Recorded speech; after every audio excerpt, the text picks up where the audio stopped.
Yeah, it's your boy Crypto Blood, and welcome to part 2 Kicking It session with Jason Williams. That's Pomp's right-hand man over at Morgan Creek Digital. We talked a lot about cryptos, the COVID situation, how that's affecting the economy, Wall Street. Check it out. And if you want more interviews like this, make sure you guys like, share, and subscribe. I'm out of here. Holla! Things are going to change in the next 100 days. I think the landscape changes dramatically, and we won't be talking about owning Bitcoin. Most people will be priced out of that market, in my opinion. Wow. In my opinion, Yeah, the price is too high. The stock to flow is projecting in the next, after the halving, right? Roughly a year in that time span after the halving, we should see $100,000 Bitcoin. Yo, check this out. So that's what I spent some time on this morning. I mean, Plan B's work in the original stock to flow model had a price target 2020 to 2024 of, I think, 56 to 58,000. So it could go up and down, but it was going to find its way to like 56, 58,000. The new model that he put together, this S2FX, is showing a price in that same time frame, 2020 to 2024, of 288,000.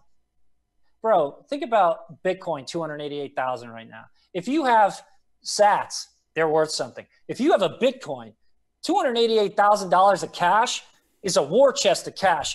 And I'm not playing.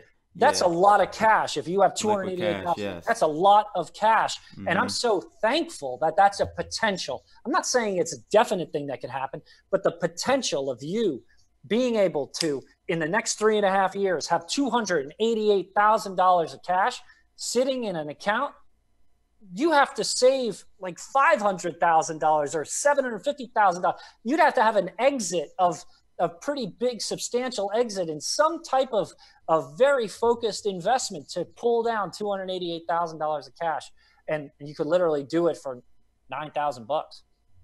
Yeah, you're right, man. And I think we're definitely going higher with Bitcoin, just because of the, and as the title says, guys, the Wallstreet Malinvestment, the just moral hazard that we have here in this industry is, I'm just shocked, man. I can't believe it's gone this far.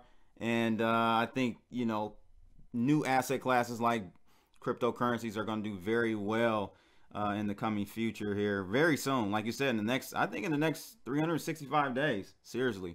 Yeah, you look at 2008. I think that's when this whole concept was born, out of 2008, 2009, the global economic crisis that we went through.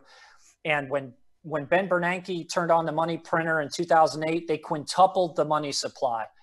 You know, you go forward 10 years to 2018, you didn't have inflation occur during that time period, which is a pretty interesting phenomenon. And I saw a lecture by Paul Krugman where he explained why that didn't happen. You would expect, if you quintuple the money supply, that you would have inflation over that time period.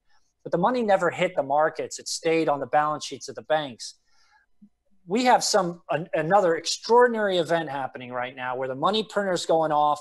And I don't even know where we are right now in terms of the trillions of dollars that have been pumped into businesses, banks, and the PPP program. And they're talking about another round, Jason. Right. So, but that money is going to go into the system. It's not going to stay on banks' balance sheets. So it's different this time.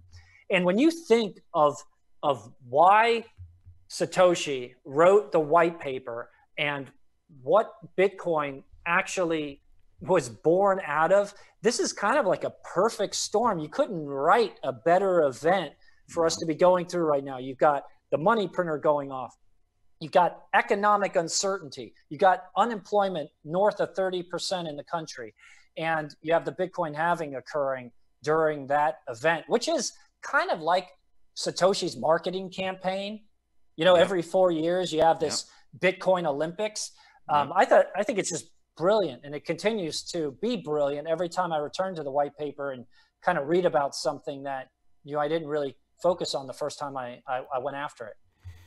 Yeah, man, it's you're right. This is like literally the perfect storm, because in any other circumstance, like, we were already in trouble in late 2019 in the stock market. You know, it was starting to really teeter, right? Yeah, and they had to come in and inject more money and do the what were they doing, the repo market, right? That whole thing was big in 2019, and if we didn't have the virus, they would have done the same thing they're doing now, X giving money to the Main Street though.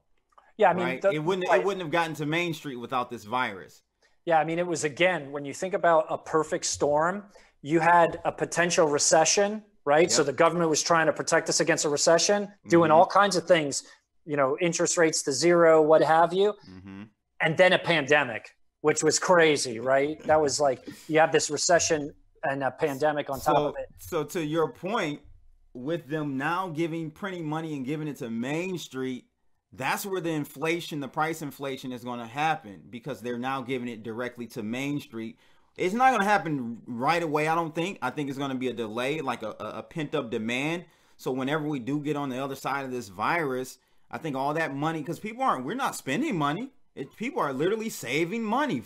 It's been a long time since that happened, but I think once everything gets going again, you're going to have like a rush of spending that's going to just inflate prices, and people are going to be buying Bitcoin and all types of investments. What are your thoughts about that? Yeah, I mean, look, again, this is a really difficult thing to conceptualize, because in the same breath, you can use deflation and make a strong case for deflation as you are inflation.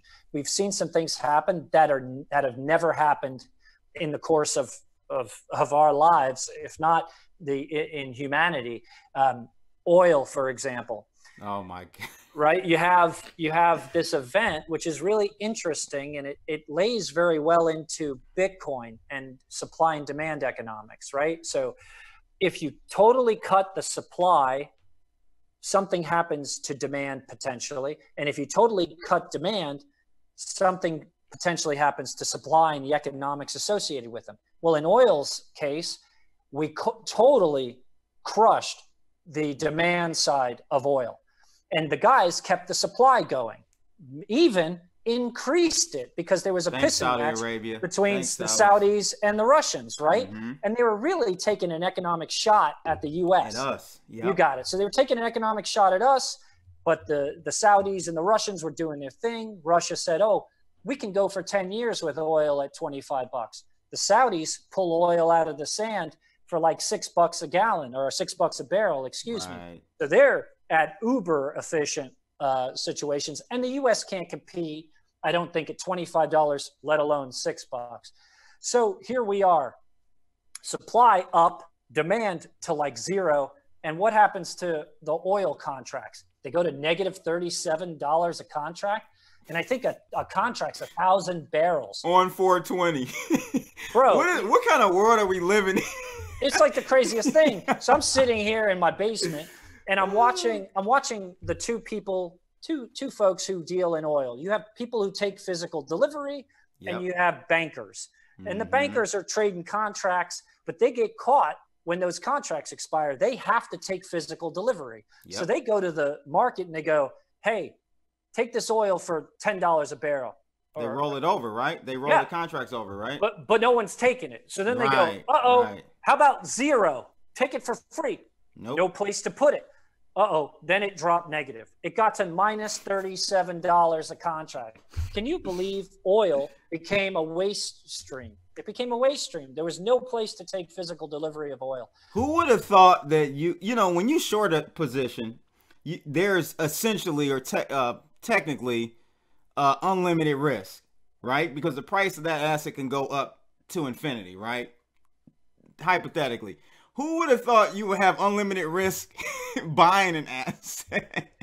Incredible. Because now we know an asset can go negative. It can go to negative 1,000. It can go negative whatever. Yeah, I mean, I think before that event, it broke kind of some economic laws. Like these things can't go below zero. You can't lose more than 100%. I mean, it was just crazy, it was a really interesting time. So you look at oil. You look at negative interest rates, and what that actually means. It's pretty incredible that you're going to have to pay money to put your money into an account. Now, banks already steal your money 9 different ways from Sunday, from overdraft fees and banking this and checks. And, so it's not a very efficient process anyway. But look, Bitcoin's like freedom. Bitcoin allows you to to take another look or have options. And when times are tough, and when you have your back against the wall, what you really want are options. And Bitcoin gives you flexibility and some options that you've never had before. Yeah, I agree, man. I think my audience is, of course, already on the whole Bitcoin train. And so we're kind of preaching to the choir, but I'm hoping more people that aren't into Bitcoin see these types of videos so that they can understand the context in which we live in today. It's unprecedented times, man. And I just think this is the best time to get into crypto. I'm not giving financial advice. I'm just saying. So again, when you were involved in 2013, there was like nobody there. It was literally I couldn't get my friends to buy it. I was trying to get they were laughing at me. I would have people set up. Back then there wasn't even Coinbase, so I would take them through Google Play Store and get the wallet and send them a little. But I mean, you were looking on subreddit, and literally, I was listening to Dan Held. He's over at I think he's head of product at Kraken. He was talking about meetup groups that had like 10 people in them, and it was like Charlie Lee and some real OGs in the space.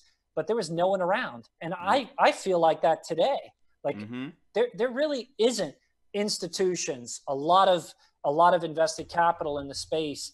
Bitcoin's still, highly volatile, speculative asset. And there's still some security risk, but you have really next generation, next level options with Gemini and Coinbase and places like Tagomi, places like BlockFi, where you can earn interest. You have these crypto banks coming. So it's exciting to watch. We're far from where we need to be, but you're early.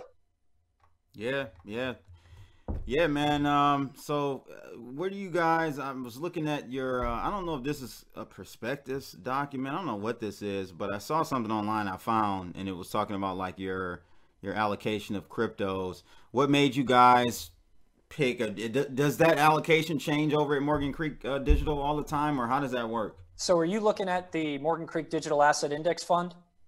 Yes. Yeah, so that's a program or a project we have with Bitwise. Yes. Yep. So it really is just a market weighted index of cryptos. It's the top 10 by market weighted average, and we rebalance it, I think, every 2 weeks.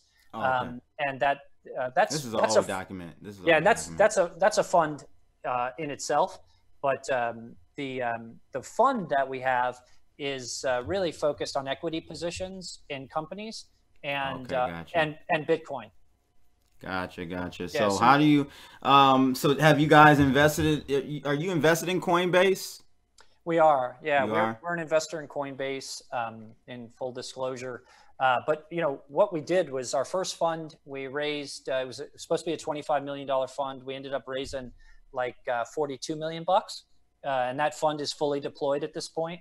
And then we started raising our second fund, and we've closed about $72 million in that fund so far. So right now, the three of us are managing about 130 million of AUM, and all of that's gone into blockchain infrastructure and Bitcoin.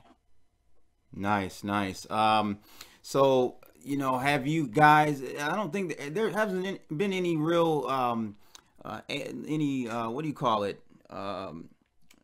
Acquisitions. It hasn't been a lot of acquisitions and mergers in the crypto space because it's a little too early, right? You guys haven't had any successful exits within the crypto space yet, have you, or have you not? No, not yet. I wouldn't say anything of any substance. So it's still early. And remember, these venture funds, their life cycle or market cycle is between 5 and 7 years. So we closed the first fund the end of 2018.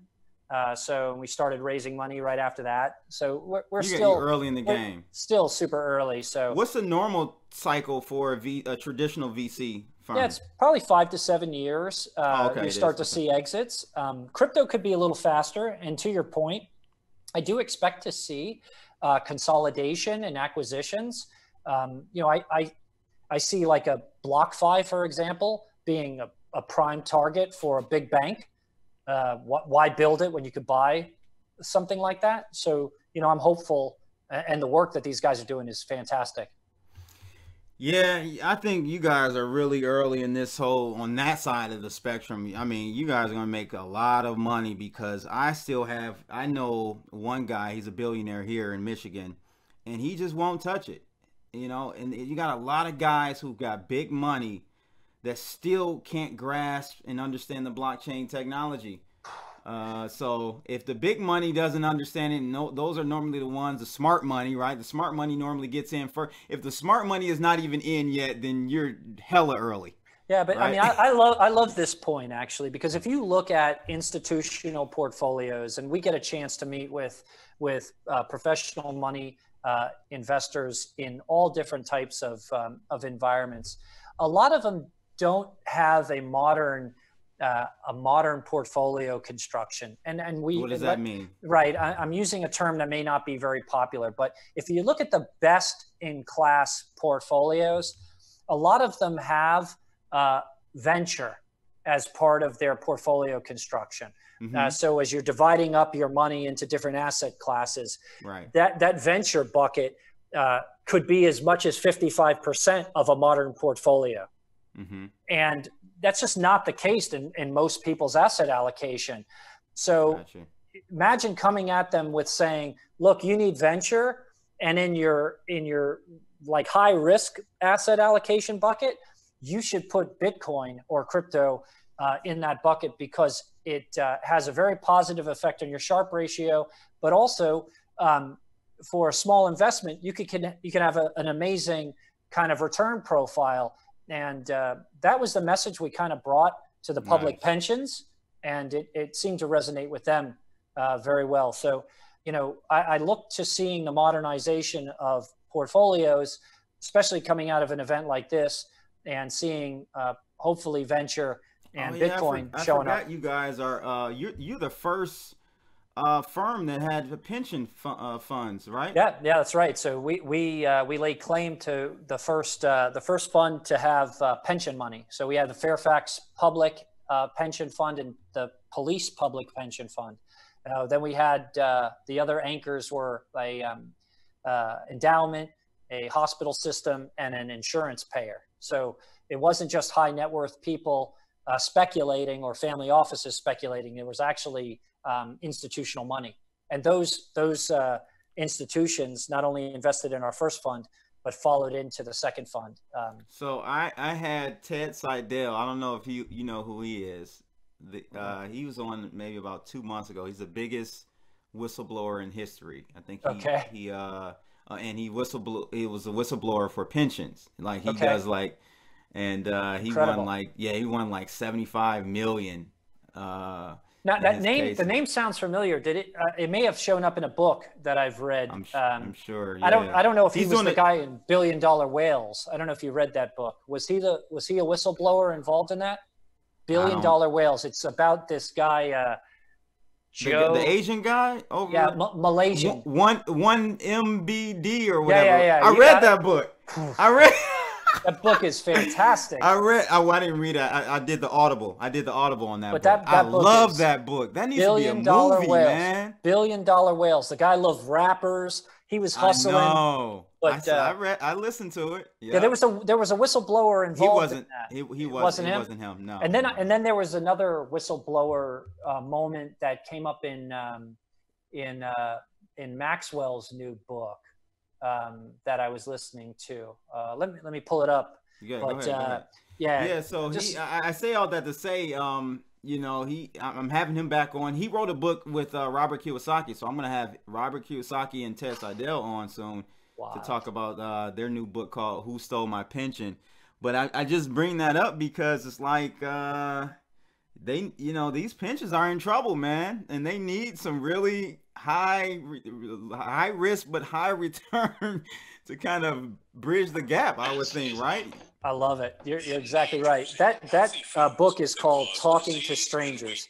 Okay, and, no, I haven't read that one or listened to that one. Got to check that out. I just wondered if it was the same guy, but Talking to Strangers was a fantastic book by Malcolm Gladwell. Yeah, they need to make a movie out of that $1 Billion Whales. That was a really Good book, man. I can't believe, and he's not even in jail, No, right? he ran. No, he ran. He ran to China. Yeah, he ran to China. He's ran to China. I forget what his name was, like Joe. I can't remember his Yeah, name, but but he stole billions from countries, countries, sovereign wealth funds, just sovereign wealth funds, draining them. How You gotta do check. Gotta check out that book. Yeah, guys, you gotta check out that book. I'll leave a link in the description so you can at least check it out on Amazon. But man, this has been a wonderful conversation, Jason. Appreciate you coming on. Any last words for the audience? No, man, just take care of yourselves and be kind to people. This is a tough time, and I think Americans and the world is resilient. We'll figure out how to get out of this. But one more thing. Yeah. I have to ask. I'm not asked, but can you just explain? Because I still got some of my audience that's really on the whole tinfoil hat thing. I get comments all the time. The virus is fake. It's just the flu. And I didn't tell you this, but my wife actually contracted COVID. So she tested positive for it, and it was a hard 4.5 weeks for her. I caught it. I didn't get tested, but I know I had it as well. I went through hell. Can you just explain to people it's not 5G? Can you just get that out of the way, please? Explain to them. Yeah. So look, this thing is a real virus. We know about COVID-19. That COVID strain, there are about 200 different strains of COVID viruses. Exactly. I have a very personal story. In my neighborhood are some of the Biogen executives. And that was probably the first case of COVID-19 in North Carolina. Was one of those executives came home from that meeting where over 40 of them caught COVID-19. And so we got to watch them quarantine his whole family, pull the kids out of school, the way the CDC was kind of testing, and the symptoms were dramatic. He had a crushing headache, very high fever, extraordinary fatigue, respiratory distress. This is not the flu. And for someone who's young, like your viewers or listeners, like yourself, it attacks it. We get affected too. I keep trying to tell people that. Yes. And if you're lucky, you won't have lasting pulmonary issues. So we've seen young people who get COVID. Some of them have no symptoms or totally asymptomatic. Some of them have lasting respiratory issues, come out of it with decreased pulmonary function. But the real scary thing is those with health concerns or the elderly.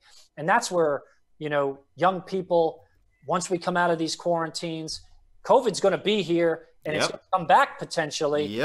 Flu season. So I think you should wear a mask. I think you should wash your hands. I think we should continue social distancing. And I think we should be very aware of the people around us, be thoughtful.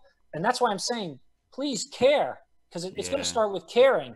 If you care about yourself and you care about your neighbor, think about the environments you're in, because we're not out of the woods yet. Even if the government turns the economy back on, and allows us to go back out, that doesn't mean go YOLO.